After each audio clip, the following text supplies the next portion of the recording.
Hello friends, நான் இன்றைக்கி வந்து ப்ளூ லிப்ஸோட எபிசோட் 8 வந்து அப்லோட் பண்ணலான்னு இருக்கேன். அதுக்கு முன்னாடி ப்ரீவியஸ் எபிசோட் யாராவது பார்க்காம இருந்தீங்கன்னா அந்த எபிசோடோட லிங்க்கை வந்து என்னோடய டிஸ்கிரிப்ஷனில் வந்து மென்ஷன் பண்ணுறேன். அதை கிளிக் பண்ணி ப்ரீவியஸ் எபிசோடை பார்த்துட்டு அதுக்கப்புறமேட்டுக்கு இந்த எபிசோடை பார்க்க வாங்க. இப்போ வாங்க இந்த எபிசோடுக்குள்ளே போகலாம். இந்த எபிசோடோட ஸ்டார்டிங்கில் வந்து ஒருத்தன் வந்து ஊசிஷன்ட்ட வந்து நீ தானே என்னோடய பாய் ஃப்ரெண்டை கூட்டிகிட்டு வந்து எங்கேயோ போனேன் அப்படின்னு சொல்லிட்டு அவன்கிட்ட வந்து சொல்லிட்டு இருப்பான். அதுக்கு வந்து ஊசிஷன் என்ன சொல்லுவான்னா, அந்த பிக்சரில் இருக்கிறது நான் கிடையாது, எனக்கு வந்து பசங்களெல்லாம் பிடிக்காது அப்படின்னு சொல்லிட்டு அவன் எவ்வளோ சொல்லி பார்ப்பான். ஆனால் ஆப்போசிட்டில் இருக்க வந்து கேட்க மாட்டான். அப்போ தான் வந்து டெங் அந்த இடத்துக்கு வந்துடுவான். டெங் வந்து என்ன சொல்லுவான்னா, நீ என்ன பேசிகிட்டு இருக்க, அவனுக்குலாம் இவன் யாருன்னே தெரியாது, அதுவும் இல்லாமல் நீ காமிச்ச பிக்சர்ஸ் இருக்கே அதில் வந்து இவன் தான் அதுன்னு உனக்கு கன்ஃபார்மாக தெரியுமா அப்படின்னு சொல்லிட்டு டெங் வந்து அவன்கிட்ட கேட்க ஆரம்பிச்சிட்டான். அப்போ தான் வந்து அவன் என்ன சொல்கிறான்னா, நீ யார், எதுக்கு எங்களோட பிஸ்னஸ்க்கு நடுவில் வர அப்படின்னு சொல்லி கேட்டுட்டு இருக்கிறதுக்கு, நான் வந்து அவனோட ஃப்ரெண்டு, நான் நடுவில் வருவேன் அப்படின்னு சொல்லிட்டு வந்து நம்ம டெங் வந்து அங்கே பிரச்சனை பண்ணிகிட்டு இருக்கவன்ட்ட வந்து சொல்லிகிட்ருக்கான். அப்போ தான் வந்து அவன் என்ன காமிக்கிறான்னா வந்து, இந்த பாரு ஃபோட்டோவை, இந்த ஃபோட்டோவை பார்த்தும் தெரியலையா, அவனும் ப்ளூ லிப்ஸ் தான் போட்டிருக்கான், அவன் தான் கண்டிப்பாக அது தெரியும் எனக்கு, அவன் தான் வந்து என்னோடய பாய் ஃப்ரெண்டை கூட்டிகிட்டு போயிருக்கான் அப்படின்னு சொல்லி சொல்கிறான். உடனே வந்து அந்த பிக்சரில் இருக்கிறது சுத்தமாகவே தெரில, அதில் வேறு அவன் தொப்பி போட்டிருக்கான். ப்ளூ லிப்ஸ் இருக்கிறதுனால அது இவன் தான் சொல்லிட்டு நீ பாட்டுக்கு வந்து ஏதாவது பிரச்சனை பண்ணிகிட்டு இருக்காத, மரியாதையாக இந்த இடத்த விட்டுட்டு போயிடு. உன்னோட பாய் ஃப்ரெண்ட் வந்து வேறு அவன் கூடயே தான் சுற்றிட்டு இருக்கான், உனக்கு உன்னோட பாய் ஃப்ரெண்டை கூட உன்னால் ஒழுங்காக வச்சுக்க முடியல, நீ வந்து இங்கே கதையாக பேசிகிட்டு இருக்கியா அப்படின்னு சொல்லிட்டு நம்ம டெங் வந்து அந்த பிரச்சனை பண்ணுறவன்ட்ட வந்து கத்த ஆரம்பிச்சிடுறான். அதுக்கப்புறமேட்டுக்கு ஏதோ சொல்கிறேன், இந்த தடவை நான் விட்டுடுறேன், ஆனால் அடுத்த தடவைலாம் நான் விட மாட்டேன், திருப்பியும் வந்து இவன் தான் கன்ஃபார்ம் ஆகிடுச்சுன்னா அதுக்கப்புறம் உங்கள் 2 பேரையும் சும்மா விட மாட்டேன் அப்படின்னு சொல்லிட்டு அங்கே பிரச்சனை பண்ணிகிட்டு இருக்கவனு சொல்கிறான். அதுக்கப்புறமேட்டுக்கு வந்து நம்ம டெங் வந்து ஊசிஷன்ட்ட நீ கவலைப்படாத அப்படின்னு சொல்கிறான். நம்ம ஊசிஷன் வந்து டக்குன்னு வந்து அவனை அடிக்க போயிடுறான். ஏன்னா வந்து அவன் என் மேலே தப்பு சொல்லிகிட்டு இருக்கான், நான் இல்லை இல்லைன்னு சொல்லி அவன் நம்ப மாட்டேங்கிறான் அப்படின்னு சொல்லிட்டு கோபத்தில் வந்து கத்த ஆரம்பிச்சிடுறான். அதுக்கு தான் வந்து டெங் என்ன சொல்கிறான்னா, எனக்கு புரியுது, இருந்தாலும் வந்து சண்டை போடுறதுலலாம் வந்து ஒரு பிரயோஜனமும் இல்லை, நீ சண்டை போடாத இப்படியே இரு அப்படின்னு சொல்லிட்டு நம்ம டெங் வந்து சொல்கிறான். அப்புறமேட்டுக்கு வந்து நம்ம ஊசிஷன் என்ன சொல்கிறான்னா வந்து, நான் சண்டை போட்டால் நீ வந்து என்னை பார்த்துக்க மாட்டியா அப்படின்னு சொல்லி கேட்குறான். அதுக்கு வந்து டெங் வந்து நான் 24/7 அவன் கூட இருப்பேனான்னு எனக்கு தெரியல, அதனால் வந்து நீ எப்போ ஏதாவது பிரச்சனையை ஹேண்டில் பண்ணாலும் சாஃப்டாக ஹேண்டில் பண்ணு, அதை விட்டுட்டு அடிச்சிட்டு இருந்தேன்னா வந்து உனக்கு இன்னும் அதிக பிரச்சனை தான் ஆகும், அதனால் பேசியே எல்லா பிரச்சனையும் முடிச்சிடு அப்படின்னு சொல்லிட்டு வந்து நம்ம டெங் வந்து சொல்கிறான். அதுவும் இல்லாமல் வந்து நான் உனக்காக இருப்பேன், ஆனால் எல்லா நாளும் எல்லா நிமிஷமும் அவன் கூட இருக்க மாட்டேன், அதனால் வந்து நீ கொஞ்சம் பார்த்து யூஸ் பண்ணு, அதுவும் இல்லாமல் உனக்கு நிறைய டேலண்ட் இருக்குது, அதுவும் இல்லாமல் நீ ரொம்ப நல்லவன், அதனால் வந்து நீ வந்து யாரையும் காயப்படுத்த மாட்டேன்னு தெரியும், இருந்தாலும் வந்து நீ சண்டை போடுறதெல்லாம் கொஞ்சம் குறைச்சிக்கோ அப்படின்னு சொல்லிட்டு நம்ம டெங் வந்து ஊசிஷன்ட்ட சொல்லுவான். ஊசிஷன்னா உடனே ஓகே சரி வா போகலாம் அப்படின்னு சொல்லிட்டு இவங்க 2 பேரும் அங்கேருந்து கிளம்ப ஆரம்பிச்சிடுவாங்க. கிளம்புனதுக்கப்புறம் அடுத்த நாள் வந்து நம்ம ஊசிஷன் வந்து எப்பயும் போல் ப்ளூ மூன் பார்க்கு வரான். வந்து என்ன பண்ணுறான்னா வந்து நம்ம ஹெங்கு கிட்ட வந்து பேசிகிட்டு இருக்கான். ஹெங் என்ன கேட்குறான்னா வந்து, நீ நேற்று வந்து டெங் கூட தானே வீட்டுக்கு போனேன் அப்படின்னு சொல்லி கேட்குறான். அதுக்கு வந்து ஆமாம் ஏன் கேட்குறீங்க அப்படின்னு சொல்லி கேட்டதுக்கு நம்ம ஹெங் என்ன சொல்கிறேன்னா, அவன் உன்னை வந்து ரொம்ப நேரமாக தேடினான், நான் தான் அவனை வந்து பேக் ஸ்டேஜில் அனுப்பி விட்டேன், அப்புறம் உன்னை மீட் பண்ணியிருப்பான்னு நினைக்கிறேன், அதுக்கப்புறம் தான் நீங்கள் ஒன்றா போயிருப்பீங்க அப்படின்னு சொல்கிறான். அவன் நிறைய நேரம் தேடினானா அப்படின்னு சொல்லிட்டு ஊசிஷன் கேட்டான். அதுக்கு வந்து ஹெங்கு ஆமாம், அவன் வந்து இதுவரையும் வந்து இப்படியெல்லாம் வந்து யாரையும் இந்த மாதிரியெல்லாம் பார்த்துக்கிட்டதில்ல, உன்னை வந்து செம்மையாக பார்த்துட்ருக்கான், அதுவும் இல்லாமல் இதுவரையும் நான் இந்த பாரில் இருந்தவரை அவன் வந்து யாரையும் கூட்டிகிட்டு வந்ததும் இல்லை, யாரையும் நல்லா பார்த்துக்கிட்டதும் இல்லை, யாருக்கும் ஹெல்ப் பண்ணதும் இல்லை, அமௌண்ட் கொடுத்து உனக்கு தான் ஃபஸ்ட்டு பண்ணியிருக்கான், அது மட்டும் இல்லாமல் லாஸ்ட்டாக நீங்கள் பண்ண பிரச்சனை பண்ணீங்கல்ல அதுக்கு கூட வந்து அவன் தான் வந்து அமௌண்ட் கட்டிட்டு போயிட்டான் அப்படின்னு சொல்லிட்டு நம்ம ஹெங் வந்து ஊசிஷன்ட்ட சொல்கிறான். ஊசிஷன் உடனே என்ன சொல்கிறீங்க, என்ன அமௌண்ட்டு, என்ன பிரச்சனை அப்படின்னு சொல்லி கேட்கும்போது உனக்கு இதெல்லாம் தெரியாதா அப்படின்னு சொல்லிட்டு நம்ம ஹெங் என்ன சொல்கிறான்னா, அன்றைக்கி நீயும் ஹாவோவும் சண்டை போட்டப்போ வந்து நிறைய திங்ஸ் வந்து உடஞ்சிச்சு, அதனால் அந்த லாஸ்க்கெல்லாம் வந்து காம்பன்சேஷன் வந்து 2 பேரும் ஷேர் பண்ணி தான் பே பண்ணோம், ஆனால் வந்து டெங் என்ன சொல்லிட்டான்னா வந்து நான் பே பண்ணிக்கிறேன், உன்னோட ஊசிஷனோட ஷேரை வந்து நான் பே பண்ணுறேன்னு சொல்லிட்டு அவனே பே பண்ணிட்டு போயிட்டான் அப்படின்னு வந்து நம்ம அங்கே பாரில் வேலை செய்கிறாருல அவர் வந்து நம்ம ஊசிஷன்ட்ட வந்து சொல்கிறாரு. ஊசிஷன் உடனே என்ன சொல்கிறீங்க, அவன் தான் பே பண்ணானா, எவ்வளோனான்னு சொல்லிட்டு கேட்குறான். அதுக்கு வந்து அவர் வந்து எவ்வளோன்லாம் சரியாக தெரில, கொஞ்சம் கம்மியாக தான் இருக்கும், நீ அதெல்லாம் சீரியஸாக எடுத்துக்காத, அவனை வந்து பார்த்துக்கணுன்றதுக்காக தான் பார்த்துக்குறான், நீ எதுக்கு அதுக்கு வந்து டென்ஷன் ஆகுறன்னு சொல்லி கேட்கும்போது, இல்லை நீங்கள் சொல்லுங்கள், இவ்வளோ நடந்திருக்கு என்கிட்ட எதுவுமே சொல்லல, நிறைய செலவு பண்ணிகிட்ருக்கான், எங்கே இருக்கான் அவன் அப்படின்னு சொல்லி கேட்குறான்.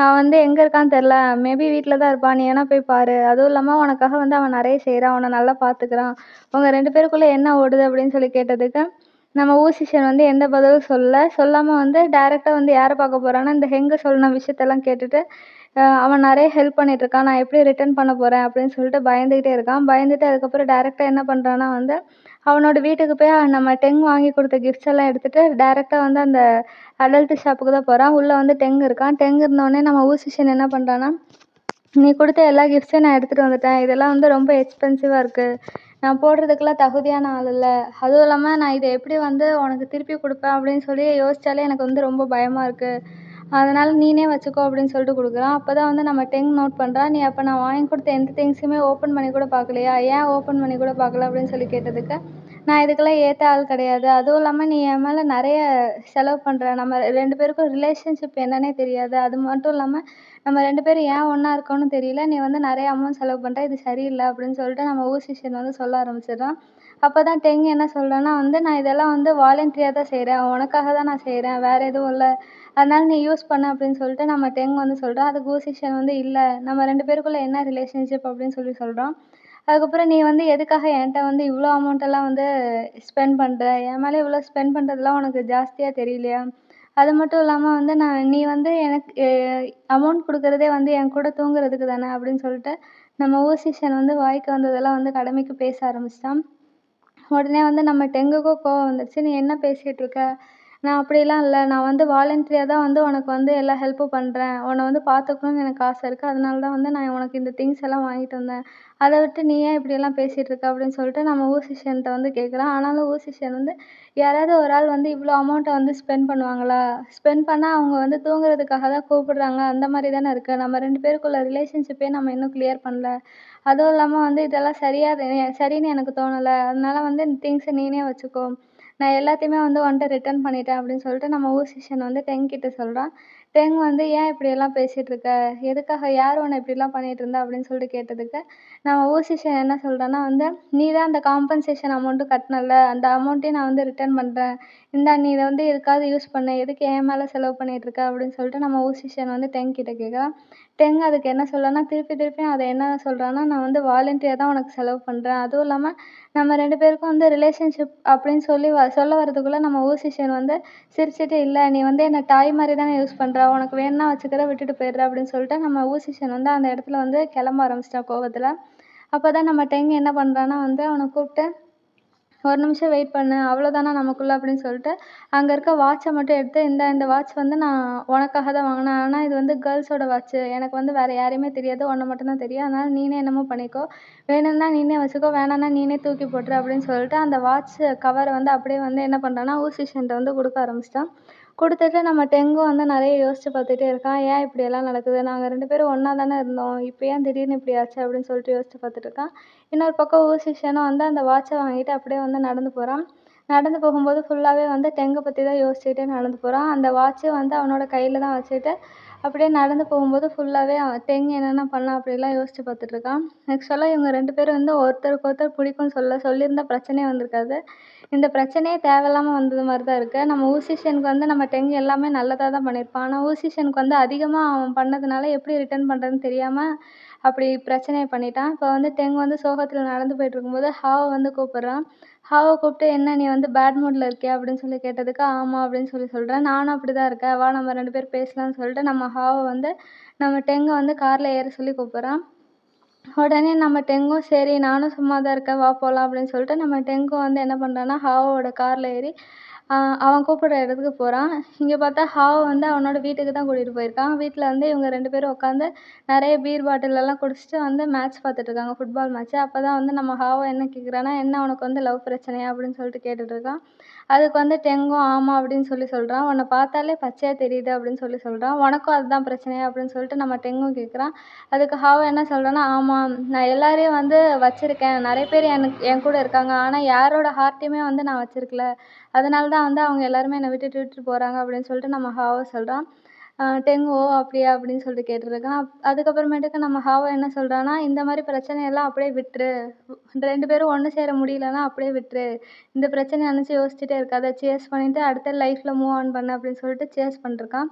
இன்னொரு பக்கம் வந்து நம்ம ஊசிஷன் வந்து அவங்க அக்காவை வந்து ஹாஸ்பிட்டல் கூட்டிகிட்டு போகிறதுக்காக வந்து ஏறி உட்கார வச்சுட்ருக்கான். அப்போ தான் வந்து நம்ம டெங் என்ன பண்ணுறான்னா வந்து ஊசிஷனுக்கு கால் பண்ணலான்னு சொல்லிட்டு கால் பண்ணுறான். கால் பண்ணி, "நீ நாளைக்கு பிஸியா? நம்ம 2 பேரும் பேசலாமான்னு?" சொல்லி கேட்டுருக்கான். அதுக்கு வந்து ஊசிஷன் வந்து, "நான் இப்போ பிஸியா இல்ல. நான் வந்து ஒரு வேலையா போயிட்டுருக்கேன்." அப்படின்னு சொல்றான். அப்பதான் வந்து இவங்க 2 பேரும் கான்வர்சேஷன் பண்ணும்போது, நம்ம ஊசிஷனோட அக்கா வந்து ஊசிஷன வந்து கூப்பிட ஆரம்பிச்சிடுறாங்க. கேர்ள்ஸ் வாய்ஸ் வந்து அந்த ஃபோன் வழியா வந்து நம்ம டெங்குக்கு கேட்டோனே, திருப்பி வந்து சந்தேகப்பட ஆரம்பிச்சுட்டான். அதுக்கப்புறமேட்டுக்கு என்ன கேட்குறான்னா வந்து, "சரி இன்னைக்கு ஃப்ரீயா இல்ல, நாளை கழிச்சு எப்பயாவது ஃப்ரீயா இருக்கியான்னு?" கேட்டதுக்கு, "நான் இன்னும் ஒரு 2, 3 நாள் வந்து ஃப்ரீயா இருக்க மாட்டேன்." அப்படின்னு சொல்லிட்டு நம்ம ஊசிஷன் வந்து ஃபோன்ல சொல்றான். நம்ம டெங்குக்கு வந்து கன்ஃபார்ம் ஆயிடுச்சு. அவன் யாரையோ கல்யாணம் பண்ண போறான் அப்படின்னு சொல்லிட்டு, நம்ம டெங் வந்து கன்ஃபார்ம் பண்ணிட்டான். கன்ஃபார்ம் பண்ணிட்டு, "சரி அப்ப நீ வந்து கிளம்பு. ஃப்ரீயா இருந்தா கால் பண்ணு." அப்படின்னு சொல்லிட்டு நம்ம ஊசிஷன்ட்ட சொல்லிடுறான். அதுக்கப்புறம் ஊசிஷனும், "நான் வந்து ரொம்ப பிஸியாலாம் இருக்க மாட்டேன். இன்னும் எனக்கு 1 வாரத்துக்கு மேல நெறைய வேலை இருக்கு." அப்படின்னு சொல்லிட்டு நம்ம ஊசிஷன் சொல்லிட்டுருப்பான். அப்போ வந்து அவங்களோட அக்காவும் வந்து, "வா போலாம். டைம் ஆச்சு." அப்படின்னு சொல்லி கூப்பிட ஆரம்பிச்சுட்டாங்க. உடனே வந்து நம்ம டெங்கும் வந்து திருப்பியும் வந்து மிஸ் அண்டர்ஸ்டாண்ட் பண்ண ஆரம்பிச்சுட்டான். அந்த பொண்ணு வந்து நம்ம ஊசிஷன் கல்யாணம் பண்ணிக்க போற பொண்ணு அப்படின்னு சொல்லிட்டு நம்ம டெங் வந்து ஊசிஷன வந்து டோட்டலா மிஸ் அண்டர்ஸ்டாண்ட் பண்ணிருவான். மிஸ் அண்டர்ஸ்டாண்ட் பண்ணிட்டு அவன் சோகத்தோடயே வந்து கேட்பான். கேட்டுட்டு, "நீ வந்து பிஸியா இருக்கியா இப்ப?" அப்படின்னு சொல்லிட்டு கேட்டுட்டுருக்கான். "ஆமா, நான் இப்ப பிஸியா தான் இருக்கேன்." அப்படின்னு சொல்றான். "இன்னைக்கு நைட்டு?" அப்படின்னு சொல்லி கேட்கும்போது, "இன்னைக்கு நைட்டும் நான் பிஸியா தான் இருப்பேன்." அப்படின்னு சொல்றான். "அப்போ நாளைக்கு இல்லன்னா வந்து அடுத்த வாரம்?" அப்படின்னு சொல்லி கேட்டதுக்கு, "அப்பயும் நான் பிஸியா தான் இருப்பேன்னு" சொல்லிட்டு நம்ம ஊசிஷன வச்சுட்டு, "இப்ப எனக்கு வேலை இருக்கு, நான் கிளம்புறேன்னு" சொல்லிட்டு ஃபோன வச்சுடுறான். இதே மாரி டெங்கும் அங்க வந்து ஏன் இப்படியெல்லாம் நடக்குதுன்னு சொல்லிட்டு அவனும் ஃபோனை வச்சிடுறான். அதுக்கப்புறமேட்டுக்கு நம்ம ஊசிஷன் வந்து அவன் ஏதாவது மிஸ் அண்டர்ஸ்டாண்ட் பண்ணியிருப்பானான்னு யோசிச்சுட்டு, அதுக்கப்புறம் காரில் ஏறிக்கிட்டான். ஏறினதுக்கப்புறம் நம்ம டெங் என்ன பண்ணுறான்னா, அவனோட ஃபோனே வந்து பார்த்துட்டு, இதுக்கப்புறம் நம்ம இங்கே இருக்கிறது சரி வராது. அவனுக்கு வந்து ஆல்ரெடி ஆள் இருக்கு. அதனால நம்ம ஊரை விட்டு கிளம்புவோம் அப்படின்னு சொல்லிட்டு கிளம்புறதுக்காக பிளான் போட்டு அவனும் வந்து வெளியில் போவான். வெளியில் போகும்போது அங்கே 2 டால் இருக்கும்ல, அந்த ஒயிட் கலர் ட்ரெஸ் போட்டு அந்த டாலை பார்த்துட்டு நம்ம ஊசிஷன் சொல்லதெல்லாம் வந்து ஞாபகம் வந்துட்டுருக்கும். அதுக்கப்புறமேட்டுக்கு வந்து நம்ம டெங் டைரக்ட்டா ப்ளூ மூன் பார்க்கு போய் என்ன பண்ணுறாருன்னா வந்து ஒரு லெட்டரை வந்து நம்ம ஹெங்கி கிட்ட குடுக்குறாரு. ஹெங்கி கிட்ட குடுத்து, "ஊசிஷன் வந்து இங்கே வந்தான்னா அவன்ட்ட என்ன சொல்றீன்னா, அவன வந்து சந்தோஷமா வாழ சொல்லு." அப்படின்னு சொல்லிட்டு நம்ம ஹெங்கி கிட்ட சொல்றா. உடனே ஹெங் வந்து, "அவனுக்கு என்ன கல்யாணமா நடக்குது?" அப்படின்னு சொல்லிட்டு நம்ம டெங் கிட்ட கேட்குறா. டெங் என்ன சொல்றான்னா, "கல்யாணம்லாம் இல்ல." அப்படின்னு சொல்றான். உடனே அந்த ஹெங்கும் வந்து, "ஆமா, அவன் வந்து ரொம்ப யங்ஸ்டரு. 21 வயசு தான் ஆகுது. இப்போவேலாம் அவனுக்கு கல்யாணம் இருக்காது." அப்படின்னு சொல்லிட்டு நம்ம ஹெங்கும் வந்து சொல்றான். "நான் சும்மா தான் உன்ட்ட கேட்டேன்." அப்படின்னு சொல்றான். அதுக்கப்புறமேட்டுக்கு நம்ம டெங் என்ன பண்ணுறான்னா, அந்த லெட்டர குடுத்துட்டு அவனும் கிளம்ப ஆரம்பிச்சுட்டான்.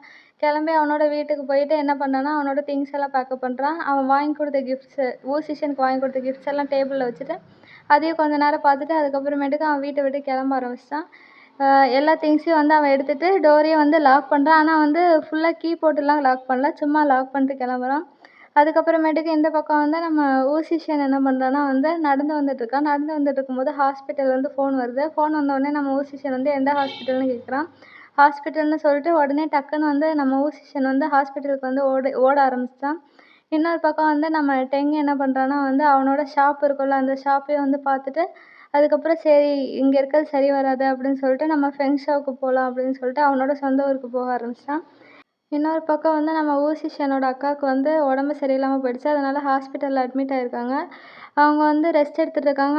அவங்கள யார் பார்த்துட்டு இருக்கான்னா, நம்ம ஊசிஷன் தான் பார்த்துருக்கான். ஊசிஷனுக்கு கால் வந்தது. அவங்க அக்காவுக்கு வந்து உடம்பு சரியில்லாதனால ஹாஸ்பிட்டல்ல அட்மிட் ஆயிருக்காங்க. வந்துருங்க அப்படின்னு சொல்லிட்டு சொன்னனால தான் வந்து நம்ம ஊசிஷன் வந்து அந்த இடத்துலேருந்து ஓடி வந்திருப்பான். ஓடி வந்ததுக்கப்புறம் அங்கே ஒரு நர்ஸ் வராங்க. அவங்கள்ட்ட வந்து எங்க அக்காவுக்கு எப்படி இருக்குன்னு கேட்டோன்னே, இப்போதைக்கு சீரியஸா எந்த பிரச்சனையும் இல்ல. ஆனா வந்து கண்டிப்பா வந்து நீங்க ஏதாவது ஆப்ரேஷன் பண்ணி தான் ஆகணும்.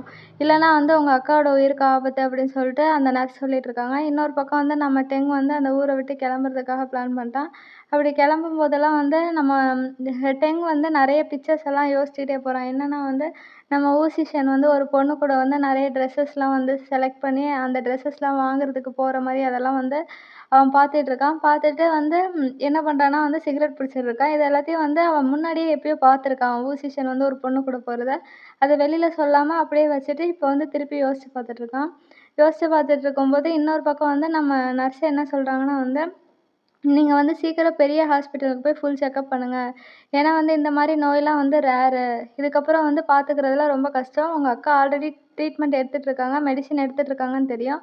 ஆனா இதெல்லாம் இனிமேட்டுக்கு வேலை செய்யாது. ஆப்ரேஷன், சர்ஜரி இது ஏதாவது பண்ணா தான் வந்து உங்க அக்காவால பொழைக்க முடியும். அதனால நீங்க பெரிய ஹாஸ்பிட்டல் கொண்டு போய் வந்து நெறைய ட்ரீட்மெண்ட்டுக்கு வந்து வழிய பாருங்க." அப்படின்னு சொல்லிட்டு நம்ம ஊசிஷன்ட்ட சொல்றாங்க.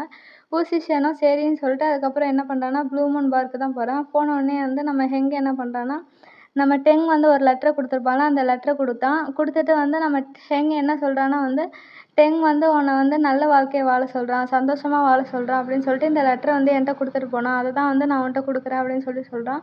உடனே ஊசிஷன் வந்து இப்போ அவன் எங்கே அப்படின்னு சொல்லிட்டு கேட்டதுக்கு நம்ம ஹெங் வந்து என்ன சொல்கிறான்னா, எனக்கு தெரியல, அவன் அதுக்கப்புறம் வந்து பார்க்கு வரவே இல்லை, எனக்கு சரியாக எதுவும் தெரியாதுன்னு சொன்னோடனே நம்ம ஊசிஷன் வந்து நம்ம டெங்கை தேடி என்ன பண்ணுறான்னா, டைரெக்டாக வந்து அந்த ஷாப் இருக்கும்ல, அடல்ட் ஷாப்பு, அந்த ஷாப்புக்கு போய் தேடுறான். அங்கே வந்து கதவு எல்லாமே லாக்கில் இருக்குது, என்ன பண்ணாலும் ஓப்பன் ஆகலை. அதுக்கப்புறமேட்டு கால் பண்ணுறான், கால் பண்ணால் ரிங்கும் போகலை, ஃபோனே அவன் அட்டன் பண்ணல. என்ன ஆச்சுன்னே அவனுக்கு தெரியல, ஏன் இப்படிலாம் பண்ணிகிட்ருக்கான்னு தெரியல. திருப்பி வந்து அந்த டோர் ஓப்பன் ஆகுதா இல்லை வந்து ஓப்பன் ஆகாதா அப்படின்னு சொல்லிட்டு திருப்பி வந்து அவன் அந்த டோரையே வந்து ஓப்பன் பண்ண ட்ரை பண்ணிகிட்ருக்கான். ஆனால் அது ஓப்பன் ஆகலை. அதுக்கப்புறம் டேரெக்டாக வந்து நம்ம டெங்கோட வீட்டுக்கே வந்து நம்ம ஊசிஷன் போகிறான். அங்கே போய் பார்த்தா அங்கேயும் வந்து டோர் ஓப்பனில் இருக்குது. உள்ளே வந்து பார்த்தா வந்து நம்ம ஊசிஷனுக்கு அவன் கொடுத்த கிஃப்ட்ஸ் எல்லாமே அங்கே இருக்குது. அவன் ஒவ்வொரு ரூமாக ஃபுல்லாக தேட பார்க்குறான். ஆனால் வந்து நம்ம டெங் வந்து அவனோட வீட்டில் சுத்தமாக இல்லை. அதுக்கப்புறமேட்டுக்கு திருப்பி வந்து அவனோட வீட்டிலேயே ஒரு இடத்துல வந்து உட்காந்து திருப்பி அவனுக்கு கால் பண்ணி பார்க்கலாம் அப்படின்னு சொல்லிட்டு அந்த சோஃபாவில் உட்கார வரும்போது அங்கே இருக்க டையை பார்க்குறான். ஏன்னா இந்த டை வந்து நம்ம ஊசிஷன் வந்து அவனுக்காக வாங்கி கொடுத்தது, இதையும் இங்கே விட்டுட்டு போயிட்டானா அப்படின்னு சொல்லிட்டு நம்ம ஊசிஷன் வந்து வருத்தப்பட்டுட்ருக்கான். ஏன்னா வந்து நம்ம ஊசிஷனும் வந்து அவன் வாங்கி கொடுத்த கிஃப்டெல்லாம் இப்படி தானே விட்டுட்டு போயிருக்கான். அதனால இந்த கஷ்டத்தை அவனுக்கும் தெரியணுன்றதுக்காக நம்ம டெங்கும் வந்து அந்த டையை வந்து அங்கே விட்டுட்டு போயிருப்பான். அதுக்கப்புறமேட்டுக்கு வந்து ஃபோன் பண்ணுறான். கால் பண்ணி பார்க்கும்போது வந்து ரிங் எங்கேயோ அடிக்குது. அவன் வீட்டுக்குள்ளேயே வந்து ஃபோனை வச்சுட்டு போயிட்டான். அதுக்கப்புறமேட்டுக்கு ரிங்கு இங்கே அடிக்குது அப்படின்னு சொல்லிட்டு அந்த கிஃப்ட் பாக்ஸ்குள்ளே வந்து அவன் அந்த ஃபோனை வந்து எடுத்து பார்க்குறான். எடுத்து பார்த்தோன்னே ஃபோன் இங்கே இருக்குது. அதுக்கப்புறம் மொத்தமாக டிசப்பாயின்மெண்ட்டில் என்ன பண்ணுறான்னா, அந்த ஃபோனை தூக்கி போட ஆரம்பிச்சிட்டான். தூக்கி போட்டு என்ன நடக்குது, அப்படியே எல்லாமே இடிஞ்சு போன மாதிரி வந்து யோசிச்சுட்ருக்கான். அதுக்கப்புறம் என்ன பண்ணுறான்னா வந்து அந்த டேபிள் மேலே இருக்க கிஃப்ட்ஸ் எல்லாத்தையுமே வந்து கீழே தள்ளி போட ஆரம்பிச்சிட்டான். ஃபுல்லுத்தையும் எல்லாத்தையும் தள்ளி போட்டு கீழே போட்டு உடச்சிட்டு அதுக்கப்புறம் செம்மையாக அழ ஆரம்பிச்சிட்டான். அதுக்கப்புறம் அந்த செவுத்துல போய் ஏன் இப்படி பண்ணான், எதுக்காக என்னை விட்டுட்டு போனான் அப்படின்னு சொல்லிட்டு செம்மையாக அழ ஆரம்பிச்சிட்டு அதுக்கப்புறம் உலகமே இடிஞ்சு போன மாதிரி வந்து அவனோட வீட்டிலேயே வந்து உட்காந்து என்ன பண்ண ஆரம்பிச்சிட்டான்னு வந்து ஃபுல்லாக அழ ஆரம்பிச்சிட்டான். ரொம்பவே வந்து அவனுக்கு ஹர்ட் ஆகிடுச்சு. அதுக்கப்புறமேட்டுக்கு அவன் வந்து என்ன யோசிச்சு பார்க்குறான்னா, ஒரு நாள் வந்து நம்ம டெங்கும் ஊசிஷனும் ஒரு நைட்டு வந்து ஸ்பெண்ட் பண்ணியிருப்பாங்க. அப்போ ஊசிஷன் வந்து டெங் கிட்ட வந்து இப்போ ஷீட்ஸை வந்து நம்ம மாற்றலாமா, அதுக்கு நேரம் ஆயிடுச்சு அப்படின்னு சொல்லிட்டு ஊசிஷன் சொல்கிறான். அதுக்கு வந்து டெங் இல்லை, நம்ம இன்னும் கொஞ்சம் நேரம் இங்கேயே இருக்கலாம் அப்படின்னு சொல்கிறான். அதுக்கப்புறம் டெங் என்ன அட்வைஸ் பண்ணுறான்னா வந்து, நீ வந்து இங்கே இருக்க யாரையும் நம்பாத, என்னையும் கூட சேர்த்து தான். இங்கே இருக்கவங்க யாருமே நல்லவங்க இல்லை, வெளியில் பார்க்குறதுக்கு நல்லவங்க மாதிரி இருக்காங்க, ஆனால் உள்ளே ஃபுல்லாக வந்து கெட்டவங்க தான், அதனால் வந்து யாரையும் நம்பாத அப்படின்னு சொல்கிறான். அதுக்கு ஊசிஷன் வந்து, நீ ஏன் இப்போல்லாம் வந்து இப்படி பேச ஆரம்பிச்சிட்ருக்க, இதுதான் வந்து சாகிறதுக்கு முன்னாடி பேசுகிற வேர்ட்ஸ் அப்படின்னு சொல்லிட்டு ஊசிஷன் வந்து டெங் கிட்ட கேட்குறான். டெங் அப்படிலாம் ஒன்றும் இல்லை, என்ன பேசிகிட்டு இருக்க அப்படின்னு சொல்லிட்டு, நான் உனக்காக ஒன்று வாங்கி வச்சுருக்கேன், இதை வந்து நீ வீட்டுக்கு போனதுக்கப்புறம் ஓப்பன் பண்ணி பாரு அப்படின்னு சொல்லிட்டு ஒன்று வந்து ஊசிஷன்ட்ட கொடுக்குறான். ஊசிஷனும் வந்து அதை வாங்கிட்டு அதுக்கப்புறமேட்டுக்கு நம்ம டெங்கை வந்து கட்டி பிடிச்சிட்ருக்கான். இதோட வந்து இந்த எபிசோடை முடிக்கிறாங்க. ஃப்ரெண்ட்ஸ், உங்களுக்கு இந்த வீடியோ பிடிச்சிருந்தா மறக்காமல் லைக் பண்ணுங்கள், ஷேர் பண்ணுங்கள், கமெண்ட் பண்ணுங்கள். அடுத்த வீடியோவில் பார்க்கலாம். பாய் பாய்.